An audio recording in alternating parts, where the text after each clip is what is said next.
నమస్తే, welcome to our channel. నేను ప్రియాంకర. తిరుమల తిరుపతి దేవస్థానంలో ఎలాంటి అవినీతి జరిగింది, ఎలాంటి దోపిడీ జరిగిందని మనం వరుసగా తెలుసుకుంటూనే వచ్చాం. అటు కల్తీ నెయ్యి కావచ్చు, పరకామణి చోరీ కావచ్చు, వస్త్రాల విషయంలో కుంభకోణం కావచ్చు. ఇప్పుడు మరొక కొత్త విషయం బయటపడింది. దగ్గర 50 కేజీల బంగారం స్వాహా చేశారు. అందులోనూ ఇంకొకటి ఏంటంటే 30 విగ్రహాలు ధ్వంసమైనా కానీ ఇప్పటికొచ్చి చెప్పలేదు, ఎవరికి కూడా ఈ ఇన్ఫర్మేషన్ బయటకు పాస్ చేయలేదు. అసలు వైకాపా హయాంలో తిరుమల తిరుపతి దేవస్థానం కొండ మీద ఎలాంటి దోపిడీలు జరిగినాయి అనేది ఈరోజు తెలుసుకుందాం. మనతో మాట్లాడడానికి ప్రముఖ పొలిటికల్ అనలిస్ట్ అప్పసాని రాజేష్ గారు ఉన్నారు. ఆయనతో మాట్లాడదాం.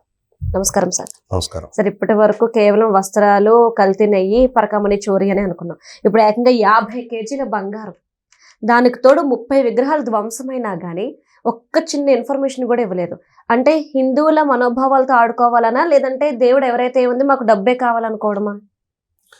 మనం చరిత్రలో మహమ్మద్ గోరీ భారతదేశం మీదకి దండెత్తుకొచ్చి సోమనాథ ఆలయాన్ని దోచేసి కూల్చేసి 500 ఏనుగుల మీద సోమనాథ ఆలయ సంపదను తరలించుకొని వెళ్ళాడు అని చెప్పని విన్నాం మనం. అవును సార్. అంటే ఆ రోజుల్లో భారతదేశం మీదకి దండెత్తుకొస్తే ఆలయాల్లో సంపద దొరుకుతుంది అని చెప్పని తెలిసి ఆలయాల్ని టార్గెట్ చేసుకొని ఆలయాల్లో దోచుకొని వెళ్ళేవాళ్ళు. నేను ఎప్పుడో చాలా సంవత్సరాల క్రితం విజయనగరం హంపి వెళ్ళాను. ఓకే.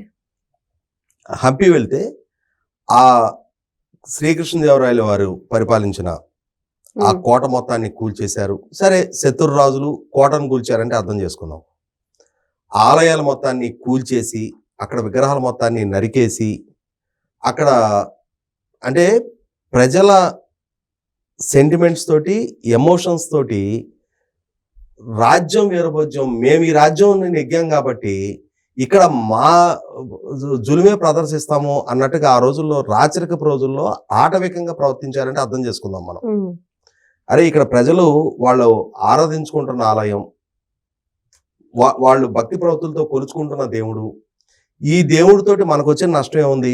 మన వైరం ఈ రాజులతో కదా, రాజుల్ని యుద్ధంలో జయించాం కదా, ఈ రాజ్యాన్ని మనం హస్తగతం చేసుకున్నాం కదా, అంతేగాని ఇక్కడ ఉన్న ప్రజలతోటి, ప్రజల మనోభావాలతోటి, వాళ్ళ భక్తి విశ్వాసాలతోటి మనకేం సంబంధం అని చెప్పని ఎలా అయితే ఆనాడు రాజులు ఆలోచించలేదో, వాళ్ళు ఏ క్రూరత్వాన్ని అయితే ప్రదర్శించారో ఇవాళ 5 సంవత్సరాల జగన్మోహన్ రెడ్డి పరిపాలన హయాంలో రాష్ట్రంలో ముఖ్యంగా తిరుమల తిరుపతి దేవస్థానం తోటి అదే క్రూరత్వాన్ని ప్రదర్శించారు. ఒకటి కాదు, మనం రోజుకొక విస్తుపోయే వార్తలు వింటూ ఉన్నాం మనం. అవును సార్. ఇవాళ కొత్తగా వెలుగులోకి వచ్చింది, కింద తిరుపతిలో గోవిందరాజ స్వామి ఆలయంలో ఆలయ విమాన గోపురానికి బంగారు తాపడం చేయించడానికి అని చెప్పని 100 కిలోలు ఎస్టిమేట్ తోటి పనులు ప్రారంభిస్తే 8 లేయర్లు అంటే మందంగా ఆ తాపడం జరగాలి అని చెప్పి నిర్ణయం తీసుకుంటే దాన్ని 2 లేయర్లకి కుదించేసి 50 కిలోల బంగారం లేపేశారు అని చెప్పని ఆరోపణలు ఇవాళ. అవును సార్. దాని మీద విజిలెన్స్ విచారణ జరుపుతా ఉన్నారు.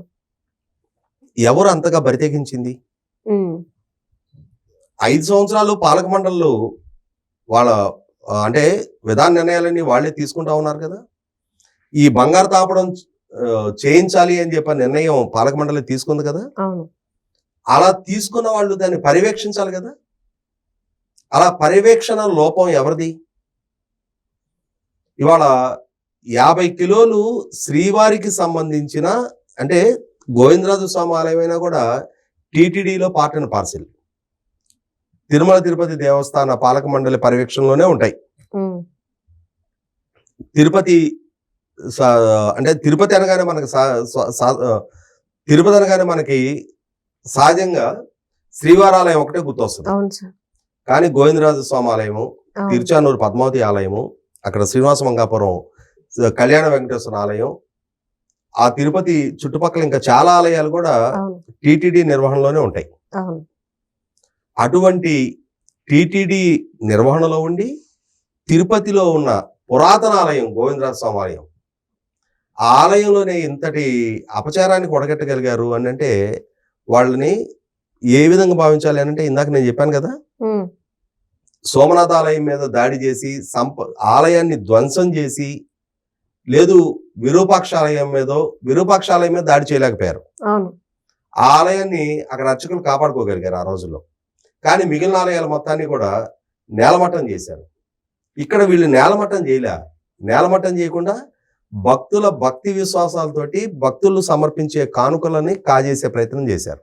ఉమ్, ఒకడు హుండీలో నగదు కొట్టేస్తాడు, ఆ నగదుతోటి ఆస్తులు కొంటాడు, ఆ ఆస్తులు ఇంకొకడు కొట్టేస్తాడు. శ్రీవారికి ప్రసాదంగా వినియోగించే నెయ్యి, అంటే ప్రసాదంగా వినియోగించే లడ్డూ తయారీలో వాడే నెయ్యి లాంటి పదార్థాన్ని 68 లక్షల కిలోలు 5 సంవత్సరాల పాటు సరఫరా చేశారు. అంటే 6,800 టన్నులు, 340 ట్యాంకర్లు. ఎటువంటి పర్యవేక్షణ లేకుండా, కనీస మాత్రపు బాధ్యత లేకుండా, అసలు ఆ డైరీకి ఆవు పాలు సేకరించే పరిజ్ఞానం ఉందా లేదా, వాళ్ళు ఆవు పాలు సేకరించి దాని నుంచి వెన్న తయారు చేసి దాని నుంచి నెయ్యి తయారు చేస్తున్నారా లేదా అనే పర్యవేక్షణ కూడా లేకుండా అంతటి అపచారానికి ఒడిగట్టారు. ఇవాళ 50 కిలోల బంగారం. మనం రీసెంట్ గా శబరిమల ఆలయపు బంగారు రేకులు తాపడంలో అక్కడ కొంత బంగారం చోరీ జరిగింది అని చెప్పని మనం వార్తలు వింటున్నాం. తీరా చూసి అక్కడ కిలో 2 కిలోలే. కానీ ఇక్కడ అంటే శబరిమల ఆ జరిగిన కొద్దిపాటి కిలోల వ్యవహారమే ఇష్యూ సుప్రీంకోర్టు వరకు చేరింది. మరి వాళ్ళు ఇక్కడ 50 కిలోలకు సంబంధించి ఆరోపణలు వస్తా ఉన్నాయి. విజిలెన్స్ విచారణ జరుగుతూ ఉంది. ఇవాళ అది రేపు చోరీ జరిగిందని నిర్ధారణ అయింది అనుకుందాం. ఎవరు బాధ్యులు? ఈ పాలక మండలి, ఈ వైవి సుబ్బారెడ్డి, భూమన కరుణాకర్ రెడ్డి నేతృత్వంలో ఉన్న పాలక మండలే కదా. రీసెంట్ గా అక్కడ వేదాశీర్వచనం ఇచ్చిన తర్వాత ప్రముఖులైన భక్తులకి శ్రీవారి శాలువ కప్పుతారు, పట్టు వస్త్రం. ఆ పట్టు వస్త్రం 340 నుంచి 400 రూపాయలు ఖరీదు చేసే పట్టు వస్త్రాన్ని 1300 రూపాయలు పెట్టి కొనుగోలు చేశారు. తీరా చూస్తే 1300 రూపాయలు పెట్టి కొనుగోలు చేసింది కూడా పాలిస్టర్ క్లాత్, పట్టు వస్త్రం కాదు. అంటే ఈ విధంగా వంచి శ్రీవారిని ఒక ఆదాయ వనరుగా మార్చుకొని శ్రీవారి సన్నిధానాన్ని తమ రాజకీయ పైరవీలకి ఒక సాధనంగా వినియోగించుకున్న పాలన 5 సంవత్సరాలు జగన్మోహన్ రెడ్డి ప్రభుత్వ హయాంలో కొనసాగింది. ఆయన ద్వారా నియమించబడ్డ వాళ్ళ చిన్నాయన వైవి సుబ్బారెడ్డి ఆధ్వర్యంలో ఉన్న పాలక మండలి కానీ, వాళ్ళ ఇంకొక సన్నిహితుడు భూమన కరుణాకర్ రెడ్డి నేతృత్వంలో ఉన్న పాలక మండలి కానీ, వారి ఇరువురు హయాంలో ఎగ్జిక్యూటివ్ ఆఫీసర్గా పనిచేసిన సందర్భంలో పనిచేసిన ఎగ్జిక్యూటివ్ ఆఫీసర్గా వ్యవహరించిన ధర్మారెడ్డి కానీ, వీళ్ళందరి నిర్వాహక పర్యవసానం ఇవాళ తిరుమలలో ఎలా అయితే విదేశీయులు హిందూ ఆలయాల మీద దాడి చేసి దోపిడీలకు పాల్పడ్డారో అంతకన్నా దారుణమైన అపచారాలకు పాల్పడ్డారు. ఏ జగన్మోహన్ రెడ్డి పాలనా హయాంలో అయితే వందలాది ఆలయాల్లో విగ్రహాలకి నష్టం జరిగిందో, వందలాది ఆలయాల్లో హిందూ దేవతల విగ్రహాలకి అపచారం జరిగిందో, దానికి కొనసాగింపుగానే ఇవాళ బిడ్డ చచ్చినా పురిటి కొంపదలు లేదు అన్నట్టుగా జగన్మోహన్ రెడ్డి పాలన ముగిసి 18 నెలలు గడిచిపోయినా అతని పాలనా హయాం నాటి సైడ్ ఎఫెక్ట్స్ ఆనాటి నుంచి ఈనాటి కూడా రోజుకొక అవినీతి ఆరోపణ రూపంలో, రోజుకొక అపచారం రూపంలో తిరుమల శ్రీవారి భక్తులని మనసులో కలిచివేస్తాయి అనేది వాస్తవం. Okay, thank you so much sir.